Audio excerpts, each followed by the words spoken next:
Em primeiro lugar, você falou uma coisa que me chamou a atenção. As pessoas, não todas, mas algumas, acreditam que de alguma forma eu mereci. E eu sempre faço questão de enfatizar que aquilo que mais me impressiona na minha história é que eu nunca mereci. E eu acredito que o que Deus fez por mim foi, na verdade, uma lição de misericórdia. Porque o amor de Deus, a maior expressão do amor de Deus, é de fato alcançar aqueles que não merecem. Por isso Deus é tão incrível, tão especial e tão maravilhoso, porque a misericórdia é colocar o coração na miséria do outro. Milagres acontecem todos os dias, mas muitas vezes as pessoas deixam eles passarem e não percebem que estão sendo alvo da misericórdia de Deus e podiam se tornar mais gratas a partir de então, se permitirem se transformar como pessoa, como eu me permiti. Mas eu queria que você desse uma reflexão para hoje em dia, porque eu acho que as pessoas utilizam muito erradamente, muito equivocadamente o tempo. E você passou meses lutando justamente para fazer uma conexão com o corpo. E hoje em dia, né, a sociedade está desconectada. Eu queria que você desse essa reflexão para a gente. Eu tive uma septicemia com falência múltipla de órgãos no 8º mês de gestação, por causa de uma ruptura no intestino. Meu intestino necrosou. E eu fui para a maternidade achando que estava em trabalho de parto, porque eu estava com muita dor abdominal. E chegando lá, os médicos disseram, você não tem dilatação, não tem... você não está com contrações, você está tendo alguma outra coisa. E imediatamente eu comecei a vomitar um líquido escuro com placas de sangue. E fiquei assustada, porque minha gestação foi perfeita. Mas eu não me lembrava que na noite anterior eu tinha escrito uma carta para Deus. E nessa carta eu chorei e falei assim no final da carta: o Senhor conhece o meu coração, então não olha para os meus fracassos, olhe para a minha intenção e faça o que for preciso. Mas me leva de volta para o centro da tua vontade.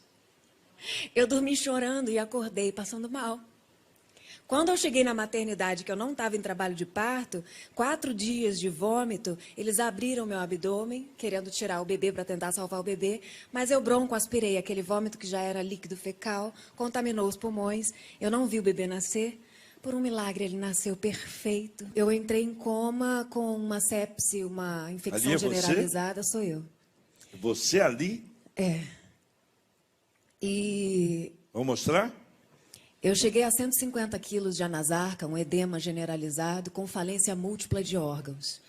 Nesse momento, a igreja que eu fazia parte começou um relógio de oração de 24 horas.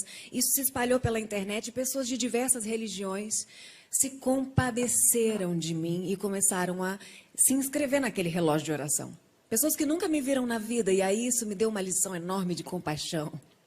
Mas naquela época... uma pessoa com falência múltipla de órgãos dura 2 dias no máximo. Mas por causa daquela corrente de oração, algo sobrenatural começou a acontecer. E eu fiquei 4 meses e meio com falência cardiovascular, falência respiratória aguda, falência hepática aguda, anúria, ou seja, sem urinar, 0 de urina. O Conselho Mundial de Nefrologia diz que rins falidos há 2 meses nunca mais funcionam.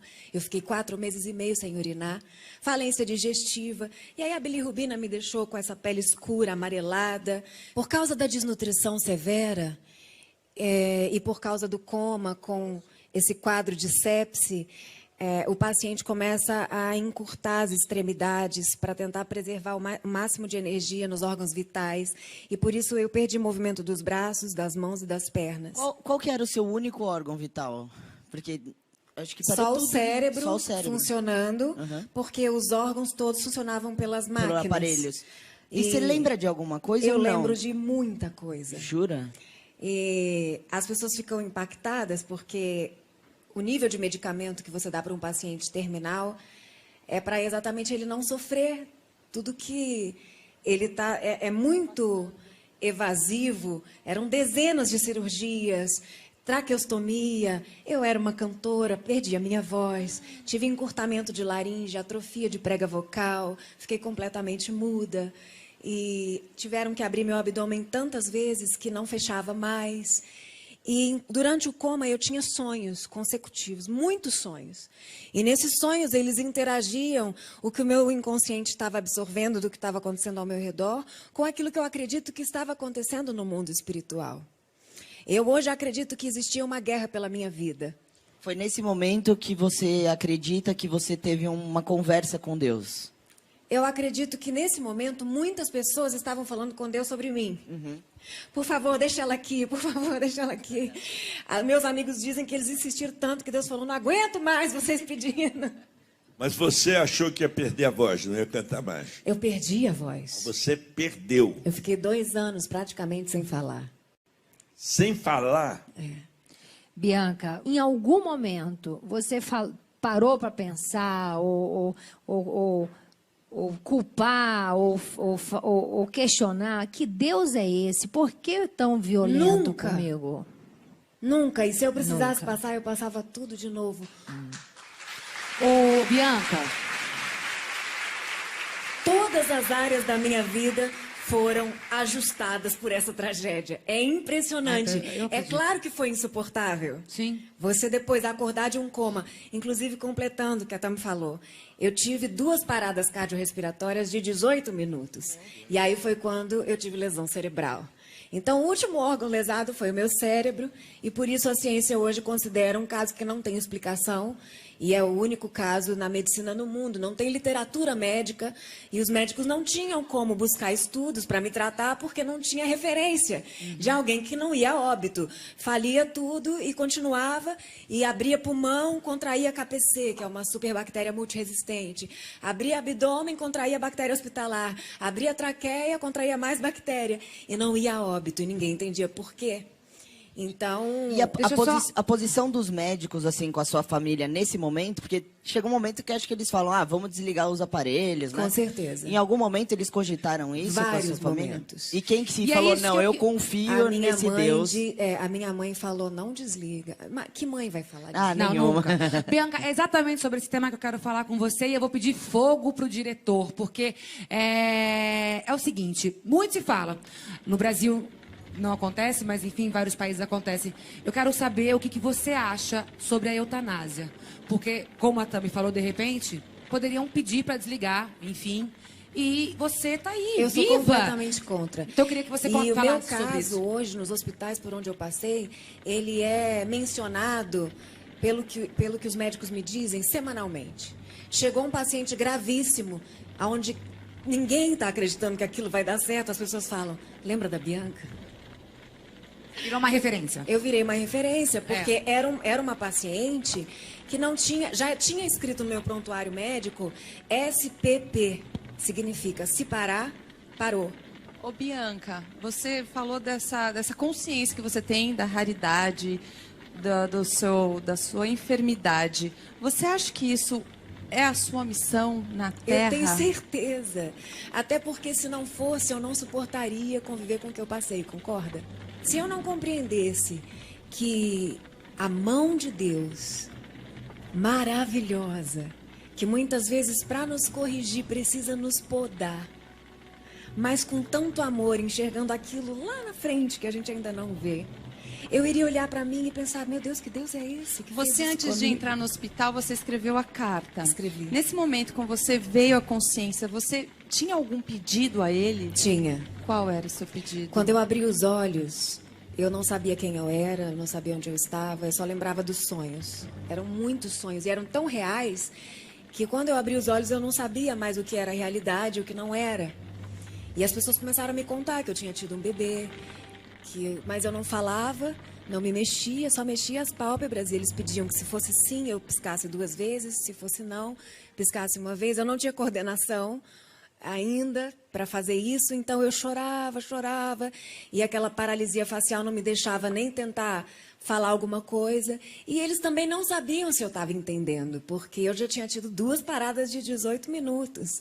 Então eles ficavam tentando me contar, me mostrar foto do bebê, me mostrar foto da família, tentar me fazer querer Você voltar. foi ver o nenê depois de quanto tempo? 7 meses. de 7 meses. Mas você não falava ainda. Não. Não. E você consegue traduzir em palavras esse sentimento? Ver seu filho só depois de 7 meses Mas eu acho que você e não tudo falou- que você viveu naquele momento? Acho que ela não falou o pedido, falou? É, não. O pedido que você Ainda não. fazia. Quando Tanta eu coisa que a gente quer saber. foram acontecendo, tem muitos detalhes incríveis essa história. Porque sua história parece um roteiro de filme. É um roteiro e foi escrito pelas mãos de Deus, você não tenha dúvida. Eu não posso esquecer, porque a gente esquece das coisas muito rápido. Se eu tivesse ressuscitado, me recuperado, me reabilitado, recuperado a minha aparência e falado assim, poxa, agora eu vou curtir a vida, eu nasci de novo. Ia passar um ano e eu não ia me lembrar mais como Deus é maravilhoso. Qual é o valor de um xixi depois de 4 meses sem urinar? Qual é o valor do ar que eu respiro? Porque só quem ficou num respirador mecânico sabe o que é passar por um desmame, que tira aquele respirador e você fica... E eles ficam, olha, a gente tem que ver se você reage, você... Sabe, é uma memória, é uma riqueza de memória que eu não posso perder. Porque eu descobri que a beleza ultrapassa o poder da imagem. Que o valor que nós temos ultrapassa aquilo que nós conquistamos. Porque, diante de uma superbactéria, mais de 3 milhões de reais gasto em antibiótico e não tinha nada que me tirasse daquele CTI. E algumas enfermeiras cantavam canções, cantavam louvores, e eu comecei a me lembrar da minha fé. E então, eu aos poucos fui percebendo que existia uma sinergia entre as pessoas que estavam me cuidando, e eu pensei, no meio desse caos, tem um Deus que está cuidando de mim. Quando eu comecei a perceber esse movimento ao meu redor, e o médico escolhido pelo plano médico foi fazer o curativo no meu abdômen, que era um buraco enorme com os órgãos expostos. E num desses momentos de curativo, o médico chegou bem perto do meu ouvido e falou assim, eu sou o seu cirurgião, eu quero que você fique tranquila, eu conheço a sua história, conheço a sua família, e eu quero que você saiba que eu sou pastor. E a minha igreja está orando por você. Existe uma guerra pela sua vida. E eu quero saber se você está orando. Naquele momento, eu percebi que eu realmente não estava sozinha naquela história toda. E quando ele perguntou, você está orando? A minha construção de raciocínio era lenta por causa da quantidade de sedativos. Eu fiquei pensando, eu preciso orar. Mas é óbvio que eu não sabia que eu tinha falência múltipla de órgãos, que eu tinha um monte de lesões definitivas, que nunca mais meus rins Você iam nem funcionar. imaginava? Eu não imaginava nada, porque não podiam falar perto de mim. Então eu comecei, em pensamento, a falar uma frase só, que era assim, Espírito Santo, fica comigo. Eu só consegui dizer isso no meu pensamento. Espírito Santo, fica comigo. O meu respirador desencaixava o tempo todo e eu pensava, será que alguém vai ver que eu estou sem ar? E eu pensava, Espírito Santo, fica comigo. De repente passava um fisioterapeuta, via que eu estava lá, e ele enviava o respirador em mim. E eu creio que a mão de Deus estava conduzindo isso, porque eu precisava estar aqui hoje. E foi a mão de Deus que fez você rever o seu filho, né? Foi a Conhecer mão o seu de Deus filho, porque que você fez pensou. eu rever E meu eu quero filho. esse sentimento que você conte pra gente, como foi ver essa criança. Quando Você em algum eu- momento imaginou não ver o Vitório? Eu não tinha ainda noção de maternidade. Peraí, você se lembrava que Eu não tinha me tido lembrava que estava Vitória? grávida. É, exato. Eu perdi o meu instinto maternal. Eu não sentia nada. Me mostravam as fotos do bebê e eu não... Eu estava voltando de uma guerra. E você ficou quanto tempo? Você ficou quanto tempo? Eu fiquei 2 meses e meio em coma, tendo sonhos consecutivos, e depois mais 2 meses e meio lúcida, sem me mexer e sem falar. E aí, quando você retoma a consciência da sua maternidade, eu volto a repetir, desculpa, Bianca, te cortar. porque demorou É porque muito tem minha tanta coisa que a gente maternidade, quer saber de você, e por isso que a gente vai A minha cortando pra maternidade perguntar. demorou Quando você muito. viu ele? Você sabe quando a minha maternidade aconteceu? Anos depois de eu conhecer ele. Sim. Eu tive que construir esse sentimento. Mas qual foi o teu primeiro sentimento quando você viu a carinha do seu filho ali? Quando 7 eu meses. vi a carinha dele, eu perguntei para Deus, o que eu tenho que sentir agora? Que coisa, hein, Bianca? Eu nem acredito que eu estou diante de você. Você morreu e voltou. Morri e voltei. Caramba. Eu não sei se você lembra que a minha voz era fininha. Eu fiquei com essa voz grave. Agora você pode... Sedutora. Eu ela pode acredito- até imitar o Nelson Gonçalves, que eu né? consiga seduzir o meu marido. Eu acredito todos seu... nós, Vamos lá, Bianca, quem é não que só estava o seu fazendo marido. pergunta? Você Era seduz a você, todos você, nós. Eu só acredito tava. que hoje a gente esteja aqui porque a gente tinha que estar e escutar a história Amém. da Bianca. Eu também Amém. acredito muito nisso que você falou, é verdade. Inclusive, me perguntaram isso essa semana. Você acha que você pode ter tido alucinações? Claro que eu acho. Porém, quando você avalia a história no contexto geral e em tudo que aconteceu posteriormente a essas visões, você avalia o nível de coerência entre o que você viu e o que aconteceu e você percebe que existe uma porcentagem de realidade. Realmente existia uma guerra espiritual pela minha vida, porque existe tanta coisa envolvida na missão que hoje eu estou realizando que a gente não faz ideia. Então, são milhares de vidas que hoje são transformadas porque elas descobriram que Deus existe, que Ele está acima da religião e que Ele quer recuperar o irrecuperável. Bianca, a gente falou como tudo aconteceu na tua vida, né? Agora eu quero saber como é que você sai dessa. Bom, O que aconteceu? no dia em que me perguntaram assim, como é que teu pulmão está voltando a funcionar, que a gente não sabe? E as pessoas orando. E hoje já é cientificamente provado o poder da oração. Então, ninguém entendia. Meu pulmão, depois de 4 meses parado, começou a voltar a funcionar. E os médicos, eles são tão frios que a gente perguntava qual a chance de eu me recuperar. Eles diziam, praticamente nenhuma. Meu cabelo vai crescer de novo? Não sei. Meu dente vai cair? Não sei. Quantidade de antibiótico que você tomou? Não sei. provável. É provável que caia. Então você fica num estado que você fala assim, tá, e... E quando eu perguntei para Deus o que sobrou de mim, eu tive a maior surpresa da minha vida. Eu estava no CTI semi-intensivo, de madrugada, e eu fechei os olhos e pela primeira vez eu tive uma visão. E eu comecei a enxergar oceanos, continentes, países, pequenas tribos, e uma voz como um trovão disse, eu te restaurarei por completo. E eu te levarei em toda a terra, para que você diga quem eu sou e o que eu fiz em você. No dia seguinte, aquele médico ateu entrou no meu quarto, bateu na mesa e falou, milagre tem limite. Eu vou colocar um catéter no seu pescoço, você vai para casa e você vai fazer hemodiálise para o resto da vida. As enfermeiras foram trocar minha fralda, tinha 4 litros de urina. Às vezes, assim, se contarem uma coisa dessa, você talvez não acredite, não. Olha aqui, está aqui a presença, a prova, linda, maravilhosa. Viu o filho só depois de 7 meses, lindo, um garoto maravilhoso. Nos meus documentários, eu fiz questão de ter relato dos médicos, ter todos os laudos, porque é claro que existem pessoas que acham que a gente está exagerando, porque é tão impossível, mas tudo comprovado. E quando eu entendi que a minha missão era levar essa mensagem, eu, como uma pessoa muito racional, eu precisei ser convencida de que realmente Deus tinha me ressuscitado antes de entender que essa era a minha missão. Então, para as pessoas que tiverem curiosidade... Eu quero falar agora sobre, eu gostaria que elas perguntassem sobre hoje, sua vida. Está cantando? Vai lá você agora. Não, eu pesquisando, eu vi que parece que o Neymar acompanhou sua história e viu a sua história e ele saiu de uma depressão inspirado em você. E você leva essa sua história para muitos lugares, como você acabou de falar, que Deus falou, vou te levar em todos os continentes. Como que é esse resgate dessas pessoas hoje em dia? É maravilhoso, para sabe você? por quê? Hoje eu digo para as pessoas que se a fé que te faz crer em Deus não é suficiente para fazer com que você creia que Ele te ama, ela não serve para nada. De que basta acreditar que Deus existe e não crer que Ele me ama.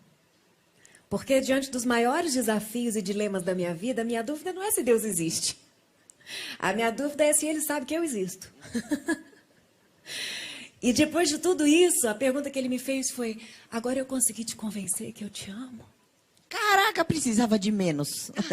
Nem precisava Bianca. de tudo isso. Fala, Sheila. Ô, Bianca, eu fico até sem graça de tocar nesse assunto, que parece tão pequeno diante de tudo que você tem falado. Mas olhando para você e olhando até o vídeo de antes da sua enfermidade, você está muito mais linda. Você está aqui vaidosa, dá para ver sua trança, preocupação. Eu queria saber Aonde você equalizou essas coisas para achar as medidas? Porque você está super bem arrumada, porque a gente tem alguns padres que fazem votos de pobreza, e tem várias religiões, né, que abdicam da Eu vaidade. acredito no equilíbrio e defendo ele. Eu acho que falta saúde na fé das pessoas. Eu acho que falta coerência na fé das pessoas. Hoje eu sou pastora porque eu cuido de uma congregação, eu tenho uma igreja onde eu cuido dela, cuido daquelas pessoas. E também sou missionária porque também viajo o mundo todo. Hoje eu me dedico, e desde que eu comecei a recuperar os movimentos, e nenhuma fono quis me tratar, eu me recuperei de tanto falar e de tanto contar, e achei que nunca mais eu ia cantar. Depois de 3 anos, começou a sair uma notinha ou outra dessa voz contralto que eu tenho agora, e Deus foi me dando canções de gratidão a Ele, e eu comecei a escrever. E, para minha surpresa, a minha história, os meus livros, os meus 4 livros são best-seller. E são histórias que falam do meu coração e as pessoas se identificam, porque elas querem encontrar com um Deus que não é religioso, mas que quer transformar a tua vida de uma maneira completa, em todas as áreas, como Ele fez comigo. E hoje, eu acho que eu saí da superficialidade. Eu uso o meu tempo de uma maneira muito intensa, porque eu não sei se hoje é meu último dia. Naquela noite que eu escrevi aquela carta, eu não sabia que eu ia morrer 3 meses depois, que eu ia no dia seguinte morrer. Então a nossa vida é tão frágil que hoje eu abro mão de muitas futilidades para estudar a palavra de Deus, para descobrir quem Deus realmente é, porque eu entendi que Ele queria relacionar pessoalmente comigo. Cissa! Pegando esse gancho, eu queria que você traçasse um paralelo. Quem era a Bianca antes do ocorrido e quem é a Bianca de hoje? É muito difícil descrever em uma só palavra, até porque eu sou mulher. E mulheres têm dificuldade em sintetizar as coisas. Mas eu era carente e hoje eu não sou mais. Isso eu acho que é um milagre tão grande quanto ressuscitar os meus órgãos. Thumb! Bianca, minha última pergunta é meio, sei lá, Quer todo mundo... fogo? Não, É o que quê? é uma coisa Bagunça? acho que todo mundo gostaria de saber, assim, que, sei lá. Enfim, eu não sei por que Deus tem entrado na minha vida, assim, de uma forma muito grande. Mas eu só peço a Deus que Ele me dê discernimento, assim como Ele deu a você, que você leva a palavra dEle, para que eu leve para o meu público também e para as pessoas que passam o que eu passo, ou o que eu já passei, ou que às vezes muito pior do que eu passei. Posso te falar uma coisa? Conta comigo. Obrigada. Bianca, eu tenho eu tenho um achismo, que eu acho que você tem propriedade para falar disso, muito mais que eu ou que muita gente que não passou pelo que você passou. Eu acredito que a gente tenha que fazer bom uso do livre-arbítrio, mas que a vida da gente não, de longe, não está no nosso controle. Faz sentido esse pensamento? Que uma energia, que seja Eu Deus, acredito que existe seja... um eu plano não sei qual o original nome, então. para cada um de nós. Mas que não está E eu no nosso acredito que controle. nada do que aconteceu com a gente ou que a gente tenha feito pode alterar esse plano original. Mas as circunstâncias tentam nos afastar da essência de Deus. E a gente vai perdendo a nossa identidade. E quando a gente decide acreditar que Ele existe e que Ele está disposto a aceitar a gente e relacionar com a gente do jeito que a gente está, a gente vai voltando para esse propósito original. E na medida em que você se aproxima dele, a tua satisfação de vida aumenta. Por isso hoje eu me sinto plena e eu me dedico à minha igreja, além da minha igreja local hoje, a minha igreja hoje é a internet. Eu cuido das pessoas ali do Facebook. Eu nunca tive engajamento financeiro. Eu comecei a postar os meus textos saindo do hospital. Hoje tem mais de 30 milhões de pessoas que acordam comigo ouvindo. Bom dia, vamos orar a palavra? E eu quero que essas pessoas tenham a alegria completa que hoje eu recebi, simplesmente por estar viva. Eu respiro e eu penso, uau, não tem nada no meu pescoço me forçando a respirar. Deus me deu o ar de volta. Então eu tenho que agradecer.